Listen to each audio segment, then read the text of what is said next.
Welcome to Postcards, a brief look at people, places, the arts and curiosities from around the world. On today's program, in order to sell its contents, Christie's completely reconstruct a Swiss country house. We take a look at the refurbished Royal Opera House in Covent Garden. For animal lovers, we feature the famous Battersea Dogs Home. And Aladdin's Cave of Antique Treasures in Birmingham. And silversmiths create cutlery to celebrate Sheffield's 700th anniversary. But first up, the Italian city of Florence. Scholars tell us that here was born the miraculous outpouring of art in the 15th century that we know as the Renaissance. But the Renaissance was about more than art. Leonardo da Vinci, creator of The Last Supper and the Mona Lisa, was equally fascinated by machines, particularly flying machines. The drawings he left have now been constructed as working models and are on show in London's Science Museum. The exhibition reveals that the idea that Leonardo was unique in being a brilliant scientist and engineer is wide of the mark. Florence Cathedral stood for years unfinished.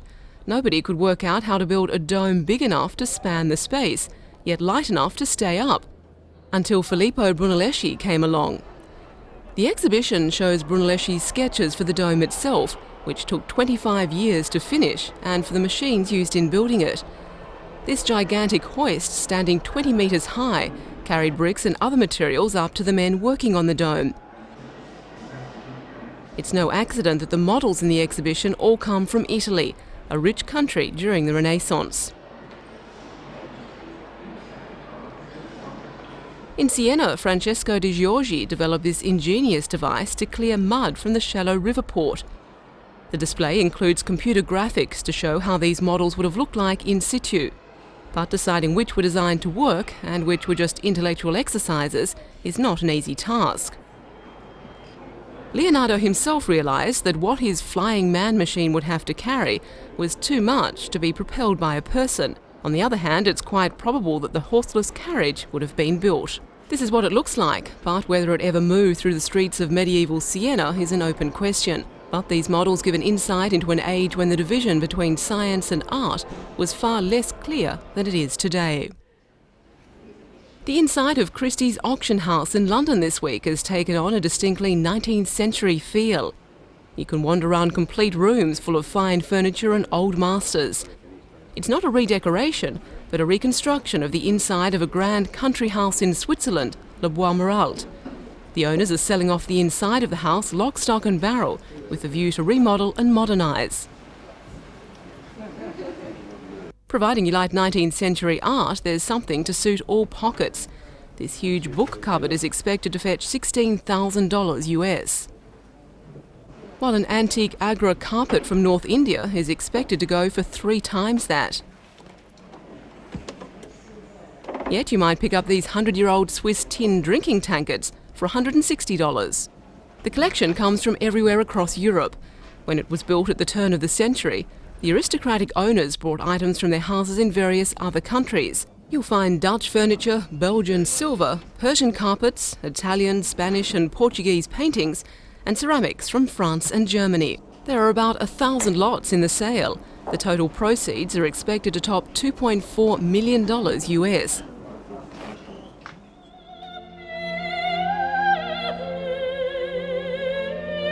The strains of grand opera will once again waft through the narrow streets of Covent Garden, London's one-time fruit and vegetable market.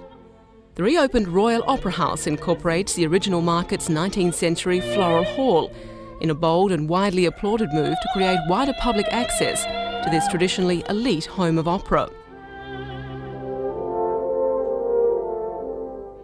The roots of the redesign go back 25 years, but it was only with an award of $126 million US from the proceeds of the National Lottery that dreams of a dedicated arts centre could be fully realised. Because of the wonderful lottery windfall, there is now an arts building which is probably the most lavish opera house in Europe and arguably in the world, not only for performances but also backstage for scenery and props. The backstage store can hold scenery for 6 opera productions at a time. Each can be moved rapidly on and off stage for performances or rehearsals through the big red door at the rear. Conditions for the 1,000 people who work here are a vast improvement on the Dickensian ones of the past. And it's more than just a home for opera. Dancers of the Royal Ballet Company are moving to Covent Garden from their present rather cramped home in West London. 6 airy new ballet studios have been built, as well as state-of-the-art physiotherapy suites. Thoroughly modern design of the complex encourages equally modern experimental artistic performances to take place alongside the traditional.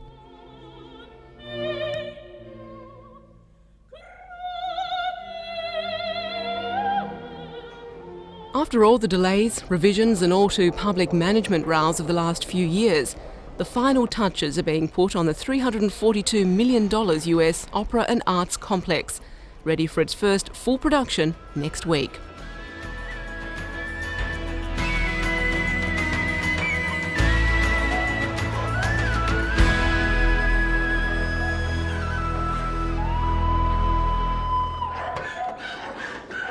Monday morning in Battersea, South London. From all over the city, animal ambulances are bringing last night's collection of stray and abandoned dogs to the sanctuary of Battersea Dogs Home. The dogs have spent the night in police stations and they're anxious and frightened as Battersea workers check them over and admit them to the home. Battersea looks after the dogs while their owners are given a statutory 7 days to reclaim them. In 70% of cases, the owners fail to appear and their dogs become Battersea residents. Many here are victims of the festive season, when pets given as Christmas presents can quickly lose their appeal. The home has taken in more than 300 dogs over a period of just a few weeks. It's been their busiest Christmas for over a decade, part of a general cyclical increase.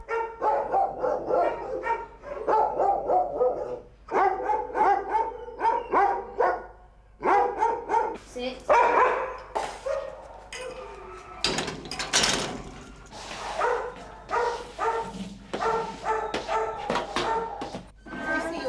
Some owners, though, do come looking for their dogs. Tanya woke up on Sunday morning to discover her pet was missing. From the description Battersea workers gave her over the phone, she's hoping he's ended up here. Luckily for both of them, he has, and an anxious 24 hours are over. Reuniting dogs with their owners is a service that's grown as British attitudes towards their pets have changed. Originally known as a temporary home for lost and starving dogs, Battersea began life in 1860 to care for the stray dogs roaming London at the time.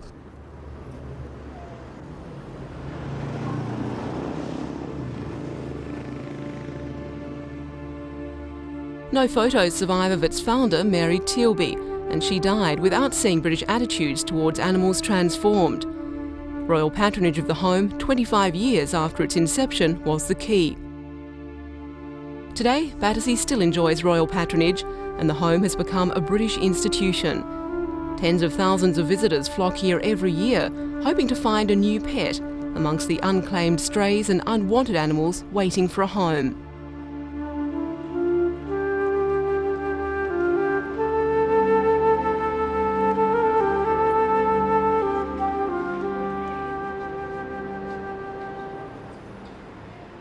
Media coverage of unwanted Christmas dogs has resulted in more visitors than usual. By 11 o'clock, the waiting room is full. There are up to 500 dogs and 80 cats in the home at any one time. Not all are strays. About a third of the animals here have been brought in by owners unable to cope. Many are the pedigree dogs that require extra time and attention. Golden Labrador. Christmas always wanted a Golden Labrador.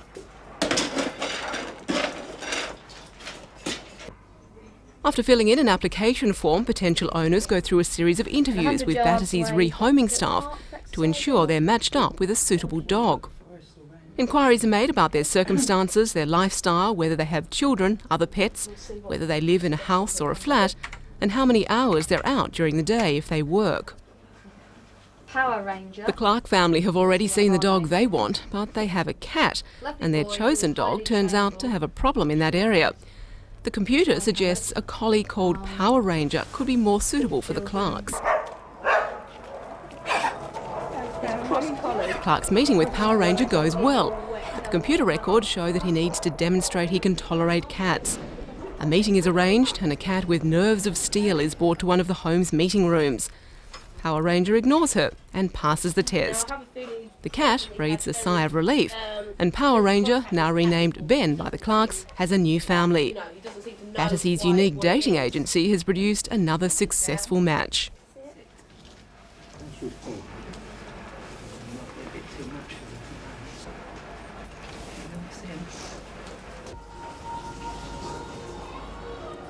Over in the Cutlery, things are slightly calmer, and one of its youngest residents is enjoying a quiet moment.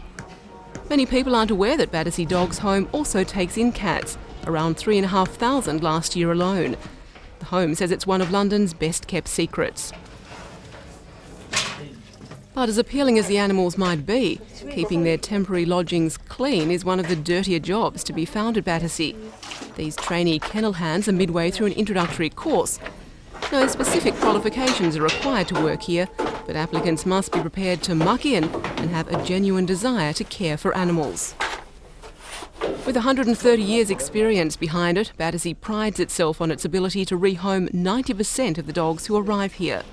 Only very sick animals are put to sleep.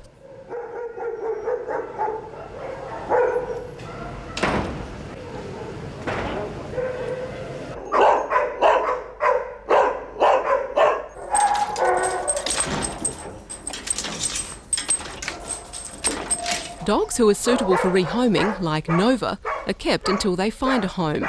She's been here for a year, the longest resident, but staff are confident she too will meet her match.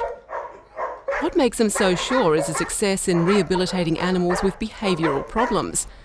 The staff are skilled in behavioural assessment and able to re-educate dogs who might otherwise be too dangerous or too difficult to rehome. The work is done through play routines and by rewarding a dog for good behaviour. Pauline, the boxer dog, has been through her period of rehabilitation and is looking forward to going home with new owners, John and Shane. Their old boxer died last week of cancer, and when they saw Pauline, now renamed Bosco, they bonded instantly. The cost of a Battersea dog is $80 or $100, depending on whether it's a pedigree. The cost covers inoculations and the injection of an identification microchip. If the dog is lost again, it can be scanned and its owners traced. Like hundreds of thousands of dogs over the years, Bosco is about to become part of a new family. The lost animal is scanned as they arrive, and she automatically comes up with a number. You're not a number, you're a free dog. So if you'd like to make your way around to reception later. Okay.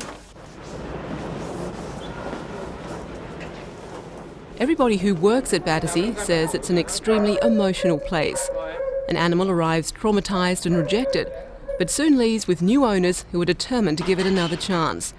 It's the start of a new life for all concerned, and yet another successful marriage for that most British of British institutions, Battersea Dogs Home.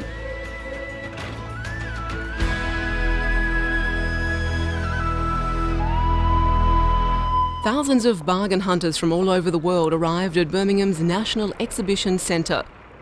Inside they found a veritable Aladdin's cave of treasures displayed by more than 100 antique dealers. The Association of Art and Antique Dealers Fair is one of the most important events of its kind in Europe.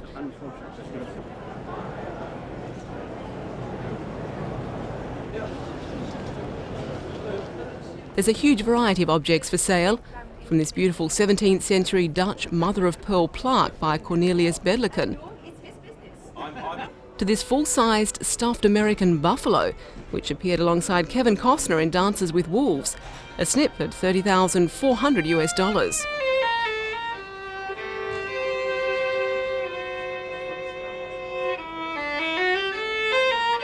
On a more serious note, there are some fine paintings. Blind Man's Buff by Arturo Ricci is a perfect example of the artist's work and is valued at $200,000. It captures the spirit and the fun of the game. More than 10,000 works are on display, furniture of the highest quality.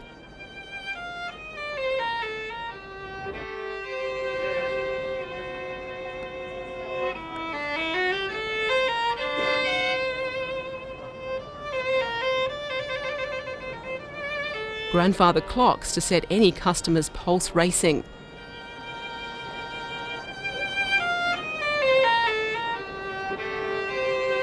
and these rare figurines depicting scenes from Shakespeare's Midsummer Night's Dream.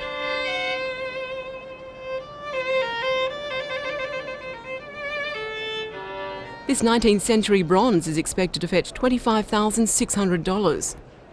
The whole fair is a magnet for dealer and visitor alike, with a wide range of goods and prices to appeal to all. The fair is expected to attract up to 15,000 visitors.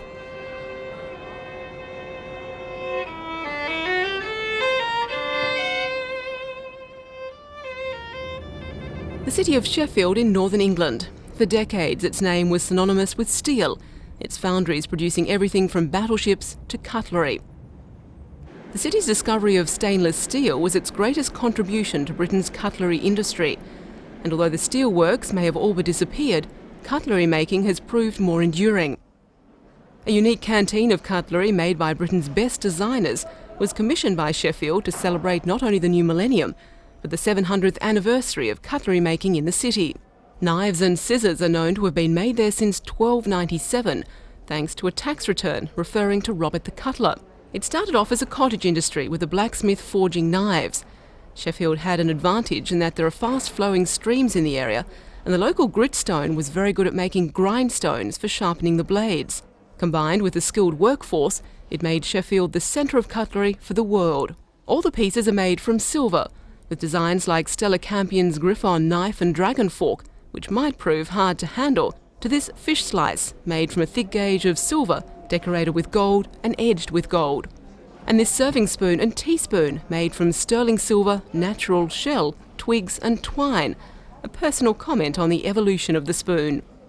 The assumption that Robert the Cutler was a designer underpins Sheffield's decision to fund individually made pieces, rather than hold a design competition for work that could be mass-produced.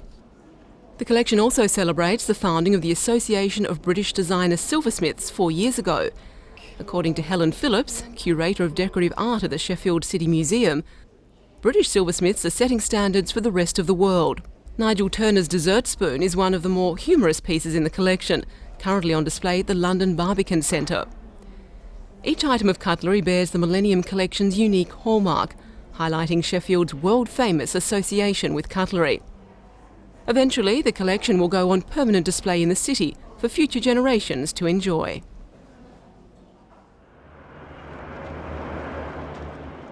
This beautiful 18th century Riverside Villa at Hampton, southwest London, was created by one of England's most famous actors, David Garrick. Garrick was one of the main artistic and social figures in London, and almost single-handedly revived popular interest in Shakespeare. The famous actor-manager dedicated this temple to the bard in the grounds of his Thameside villa, and commissioned a statue of Shakespeare by the French sculptor Roubilac. For many years, the temple sat derelict, vandalised and uncared for. But in 1996, Richmond Council, a residents' group, and the Hampton Riverside Trust decided to restore it and open the villa to the public. Today it houses a copy of the Shakespeare statue, the original of which is in the British Museum. It's an image which has been reproduced on countless portraits and postcards. Garrick would doubtless have been pleased to see himself immortalised alongside his hero. An exhibition displays the highlights of the famous actor-manager's career. In 1741, he took London by storm in his first Shakespearean role as Richard III. He later became the key Macbeth of his generation, defining the role for years to come.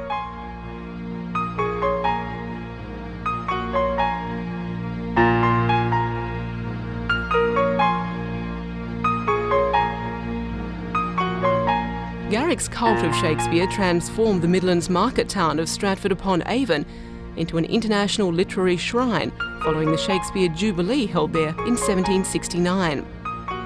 Through English heritage and lottery grants, the landscape has been restored to its 18th century glory. There are plans to hold concerts and readings here in the idyllic Arcadian grounds, designed by Garrick's neighbour, Capability Brown. It makes an ideal setting.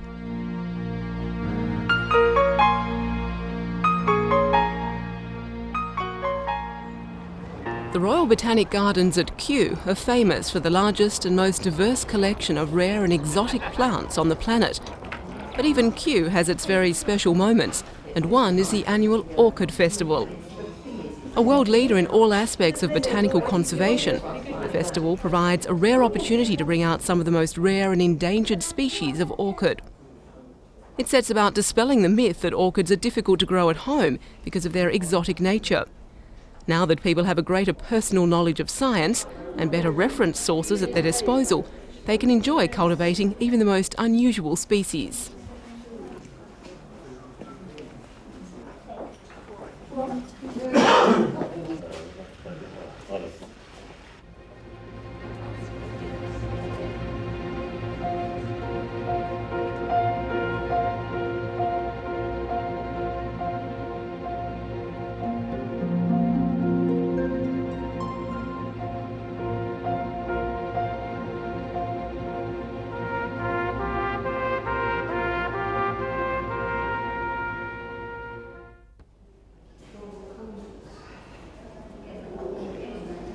When visitors have learned, among other things, that orchids are pollinated by bats and specialised moths in addition to normal insects, they can take refuge in Kew's Marianne North Gallery with its unique collection of over 800 oil paintings of flowers. And plenty feature that most fascinating floral family, the orchid.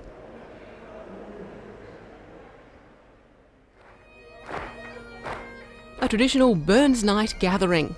Once a year for the Scottish diaspora all around the world, more than 1,000 Burns societies from Canada to New Zealand will gather to pay tribute to Robert Burns, Scotland's greatest poet. Burns Night is traditionally a time when the Scots can revel in a poet who gave the world some of the greatest love poems in any language.